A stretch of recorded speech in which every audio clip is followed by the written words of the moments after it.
Hello bachcho, let's read the given question. The question says in a YDSC, a parallel beam of light of wavelength 6000 angstrom is incident on slits at angle of incidence 30 degree. A and B are two thin transparent films, each of refractive index 1.5. Thickness of A is 20.4 micrometer. Light coming through A and B have intensities I and 4I respectively on the screen. Intensity at point O, which is symmetric relative to the slit, is 3I. The central maxima is above O. What is the maximum thickness of B to do so? So basically हमसे B का thickness पूछा गया है. That is in the diagram we can see. Let's suppose B का thickness हम मान लेते हैं T2 और A का थिकनेस हम मान लेते हैं T1. जो ट्रांसपेरेंट फिल्म हमने इंट्रोड्यूस की है उसकी थिकनेस हम मान लेते हैं T1 and T2. And as a key concept over here we need to remember कि जब कभी भी हम कोई ट्रांसपेरेंट फिल्म इंट्रोड्यूस करते हैं in the path of wave which is travelling in YDSC we can say, तो जो पाथ डिफरेंस आता है वो आता है delta x is equals to mu minus one into t. Alright, where t is the thickness and mu is the refractive index of that medium which has been kept. So यहाँ से particularly using this concept we will try to answer the question. हमने यहाँ पे ये redraw कर लिया है situation. So अगर ये angle हमें theta that is 30 given था, तो ये angle भी हमने यहाँ पे जो show किया है this angle will also be theta and it will be equal to 30 degree. So यहाँ से हम कह सकते हैं जो delta x की value आएगी वो आएगी हमारे पास d sin 30. Alright, just हमने उस triangle में sin theta की value निकाली, it is opposite upon hypotenuse. So hypotenuse D है. सो अपोजिट अपॉन हाइपोटेनियस से मिल चुका है ये वैल्यू. और साइन 30 साइन थीटा की जगह साइन 30 डालेंगे so it will become d/2. ये हो गया डेल्टा एक्स. ऑलराइट, अब यहाँ पे अगर हम ध्यान से देखें सो यहाँ पे एक स्लैब रखी हुई है T1 की और यहाँ पे एक स्लैब रखी हुई है अगेन T2 की थिकनेस. सो यहाँ से अगर हम लिखें तो पाथ डिफरेंस एक्चुअली में क्या होना चाहिए? Path difference will be AB plus BO minus CD plus DO. Alright, O तक का पहुंचने का पूरा path difference we can right.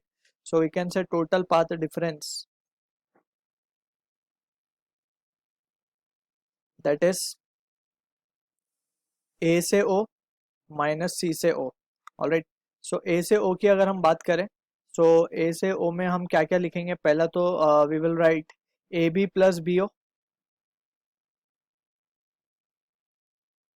Minus यहाँ पे हम लिखेंगे C D plus D O. अब यहाँ से we can clearly see A B जो है हमारा, तो यहाँ पे थोड़ा सा रीअरेंजमेंट करते हैं हम. That is A B minus C D को एक साथ लिखते हैं और plus of B O minus D O को एक साथ लिख लेते हैं. ऑलराइट, अब यहाँ पे अगर हम केयरफुली एनालाइज करें so A B minus C D क्या है? ए बी में से सी डी अगर हम निकालते तो डेल्टा एक्स ही बचेगा जो कि हमें d/2 मिला है. Plus B O minus D O करना है. सो बी ओ मतलब ये, और इसका पाथ डिफरेंस हमने अब भी लिखा है. That is we can write it as two B mu one कह देते हैं इसका रिफ्रैक्टिव इंडेक्स, और थिकनेस हम कह देते हैं T1 minus of mu two minus one. Refractive index is T2 और थिकनेस है T2. So this is how we can write. अब यहाँ से just what we will do is just हम सब्स्टिट्यूट करके वैल्यूज और we will try to get the answer. So हम कहेंगे AO माइनस CO जो कि हमारा टोटल पाथ डिफरेंस है उसके बारे में वी कैन राइट. इसको हम ले लेते हैं डेल्टा एक्स डैश बोल देते हैं हम लेट से, विल बी इक्वल्स टू ये हो जाएगा हमारा d/2 प्लस ऑफ, और यहाँ पे हमारे पास अगर हम बात करें सो म्यू वन की वैल्यू हमें गिवन है. दैट इज दोनों की वैल्यू गिवन है mu one mu two that is 1.5.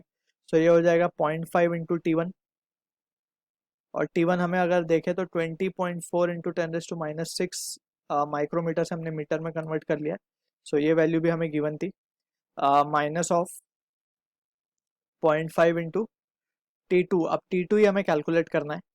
Alright, so therefore we can say delta x dash will be equals to d/2 that is 0.1 mm में given है. सो 0.1 into 10⁻⁻, इसे हम 1 into 10⁻⁻4 यानी कि 0.5 into 10⁻⁻4 plus of this can be written as, इसको हम लिख देंगे 10.2 10⁻⁻6 minus of this can be written as 0.5 T2. Alright, अब यहाँ से just we are interested in calculating the value of T2, लेकिन उसे अभी हमें जब तक नहीं मिल सकता जब तक हमें डेल्टा एक्स डैश की वैल्यू ना मिल जाए. Let's say this is our equation number 1.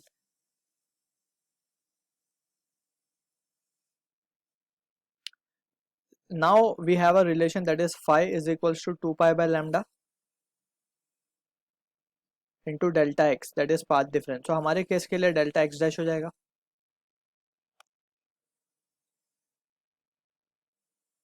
तो first let's work on phase angle. तो फेज एंगल कैलकुलेट करते हैं पहले. तो फेज एंगल की हम जब बात करें, सो वी नो के टू कैलकुलेट फेज एंगल हमें इंटेंसिटी के रिलेशंस गिवन है. सो इंटेंसिटी के बारे में वी कैन राइट जो रिजल्टेंट इंटेंसिटी होती है that is nothing but it is I1 plus I2 plus 2 under root I1 I2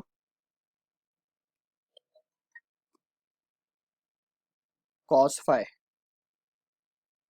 alright, so यहाँ पे रिजल्टेंट इंटेंसिटी अगर हम क्वेश्चन में ध्यान से देखें तो it is been given as 3i और I1 और I2 की इंटेंसिटी इज ऑल्सो भी गिवन I and 4i. सो हम यहाँ पे लिख देंगे I plus 4i plus of this can be return as 2 into और ये हो जाएगा 4i square that is 2i cos phi. So यहाँ से ये आ जाएगा हमारे पास result will be equals to 5i plus 4i cos phi and that is equals to 3i. Therefore यहाँ से हम कह सकते हैं कि जो cos phi की वैल्यू हमारे पास आएगी वो होगी cos phi will be equals to 1/2 और -1/2 and from this we can say phi की value will be equals to 2 pi by 3. Alright, अब हमारे पास phi की वैल्यू आ चुकी है. Now we will just substitute in the above equation or we can get the answer. And यहाँ से हम लिखेंगे therefore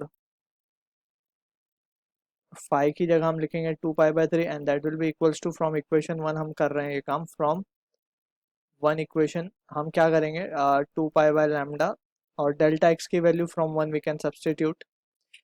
क्या थी वो वैल्यू हमारी, that is 0.5 10 raised to minus 4 और we can just say it as to be. इसे हम अगर शिफ्ट कर लेते हैं 2 डेसिमल और just we will keep it as it is 0.5 10 raised to minus 4 plus of 10.2 into 10 raised to minus 6 और finally we have minus 0.5 t2. So यहाँ से we can see 2 pi cancel हो जाएगा. लैम्डा हमें 6000 दिया है तो ये हो जाएगा 2000 and that will be equals to यहाँ से we can take half common अगर मैं ले लेता हूँ यहाँ से बाहर. सो हमारे पास जो वैल्यूज़ बचेंगी वो होंगी दैट विल बी 2000 एंगस्ट्रॉम में अगर हम इसे कन्वर्ट कर लें तो we will get 2 into 10 raised to minus 7.